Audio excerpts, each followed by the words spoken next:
It's a great honour to be up here today to speak on behalf of Jonah's rugby mates, and there's a lot of us here today. Whenever me and the big fella got together, we used to take the mickey out of each other, and that's not going to change today. So I'm going to tell a few stories about the big fella, and I hope he doesn't sit up. But anyway, I first met Jonah out at Wesley. I got invited to rugby training out there, and all I saw was this big man-child running around, having fun with his mates. And he was 6'5". I think he was only about 115 kgs at that time, but he was just a beast. And I remember thinking, geez, this guy's not bad. And then I met him playing touch at the Weymouth Rugby Club, and I wasn't the fastest winger around, but I was faster than Glenn Osborne, so I wasn't exactly slow. And I saw this big fella marking me, and I had a go at him on the outside a couple of times. And he was just jogging beside me, smiling as he caught me. And I thought, far out, this guy's not bad, all right? And I went up to him after the game. I said, mate, you played pretty good touch. Have you ever played sevens? He said, nah. I said, oh, we've got a bit of a sevens team, and you're keen to have a crack? Yeah. I said, mate, we're off to Singapore in a few weeks. You want to come? Sweet. It's pretty much the extent of his vocabulary back then, so... We took him up to the Cook Island Sevens and the Singapore Sevens, and he made the New Zealand team the very next year. And it was just a freak right from the start. And the first time we played in Hong Kong, his idol was David Campese, and he just talked about Campo the whole time. And when Campo came up to meet him in Hong Kong, he actually greeted Jonah by name. And Jonah was being the cool guy, he's just, oh, hey bro, didn't smile or nothing. As soon as Campo left, man, this big smile come up, bro, he knows my name.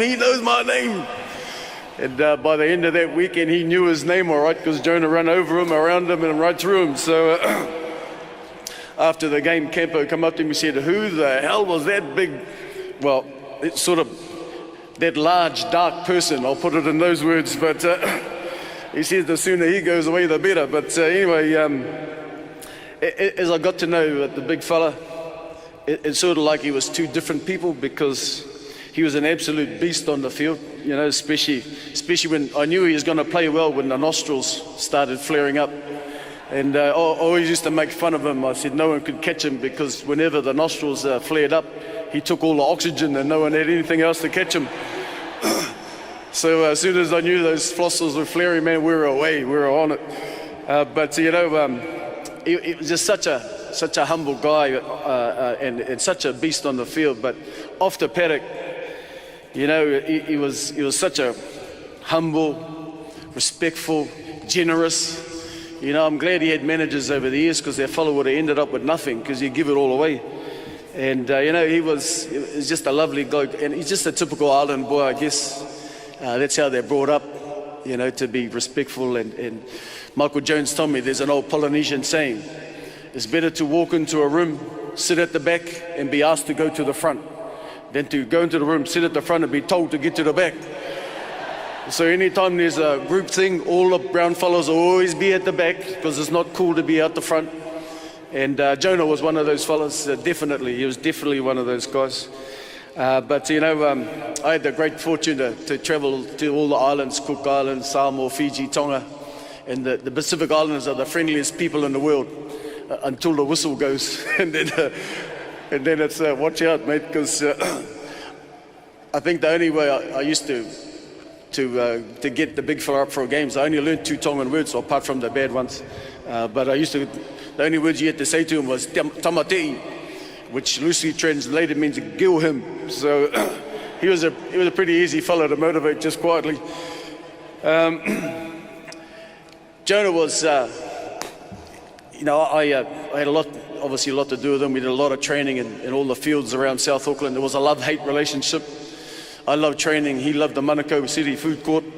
But we did it, and that's one thing that a lot of people said Jonah was never fit enough. I disagree with that, because whenever he played, he never let anybody down through fitness. And he always came to training, and he was always ready to take the challenge on. And that's one thing about this fella, he was never scared of a challenge. And some of those training runs I know definitely hurt him. It was about this time that the cars started coming into his life, and Phil used to have kittens about all the cars this fella started collecting. And his best mate at the time was this little Asian fella called Ani. He was his best mate. Ani used to soup up the cars, and Jonah used to put the sounds in them. And that big green truck of his, man, far out. You come and pick you up, you got to drive along with your fingers in your ears like this, and your shoes going like this. And he's nodding away in the bloody hell. I hated going for rides with that fella. But, he also had a bit of a stubborn streak. I'm sure Nadine will agree with this. And everybody who knows him, Happy, I'm sure she knows this too. But when he had his mind set against something, you didn't try and talk him around, because it was very, very hard work. And, but the thing is, you didn't tell Jonah to do anything. If you asked him, he'd run through a brick wall for you.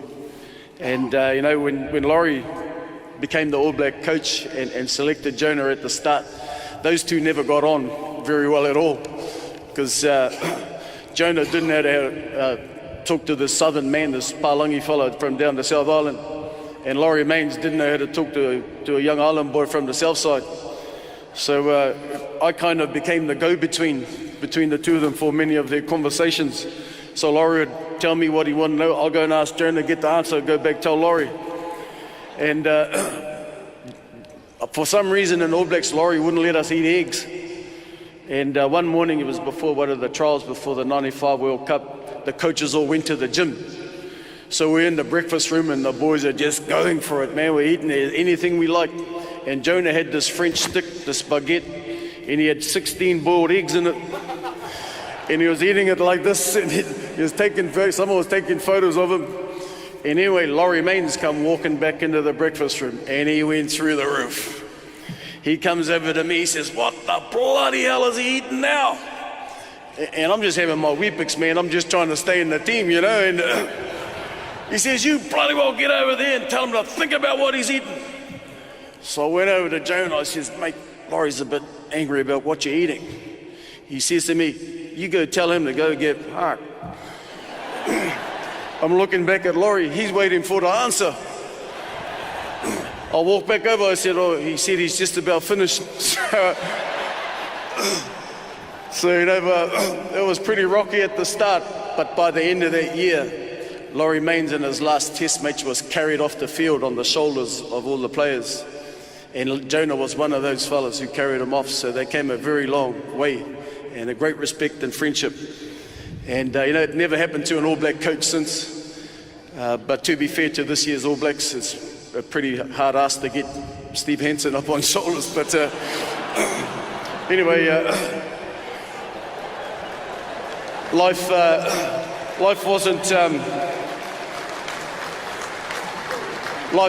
wasn't easy being Jonah Lomu. And, I had the privilege, and a lot of the guys who played it, and a lot of the boys are here today, they saw it up close. In New Zealand, we love getting our people up onto that pedestal. But as soon as they get there, we love nothing better than chopping them down. And unfortunately for Jonah, he was at the top of that tree for a long time. And I saw some things that happened away from the cameras that it was pretty tough stuff. And, I really felt sorry for Joe. He was he was loved by people, but there was always someone out there who wanted to have a go at him. And I saw all that stuff. So as a consequence, he was actually a very private man. He kept his friends and his family very close. And for the most famous rugby player in the world, I also believe he was one of the loneliest rugby players in the world too, because he only had a very few close friends and his family, and that was the reason. That all changed when Nadine came along and gave him his two sons. All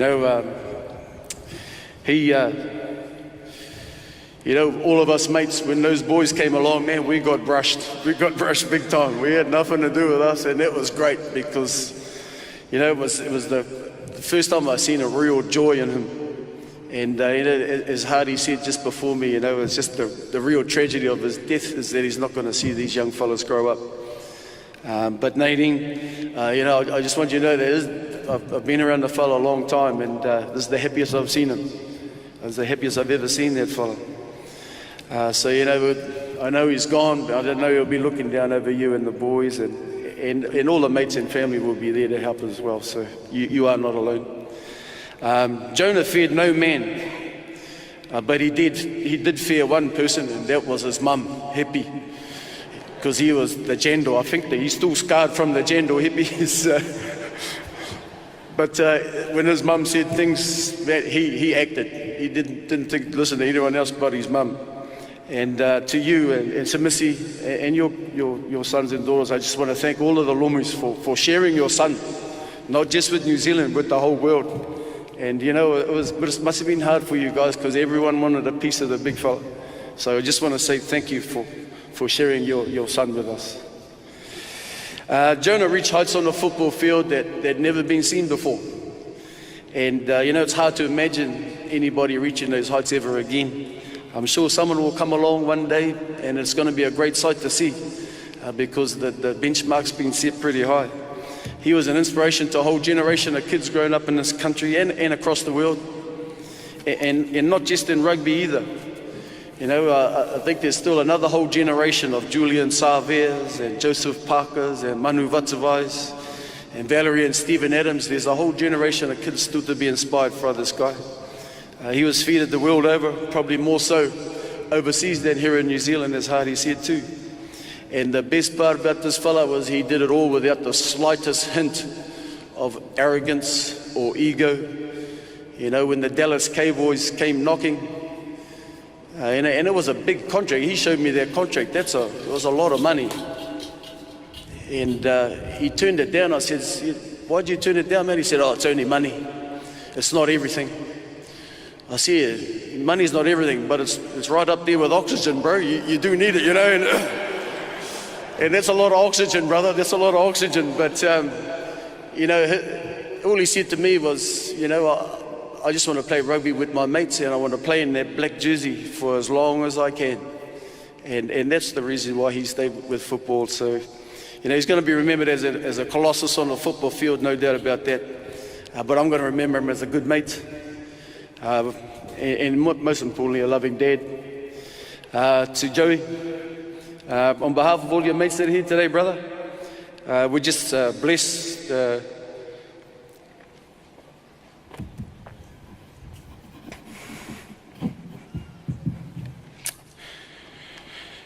We're just blessed to be a part of your amazing journey, mate. And we're going to miss you, big man. We're definitely going to miss you. So rest in peace, brother. Kia ora. Thank you.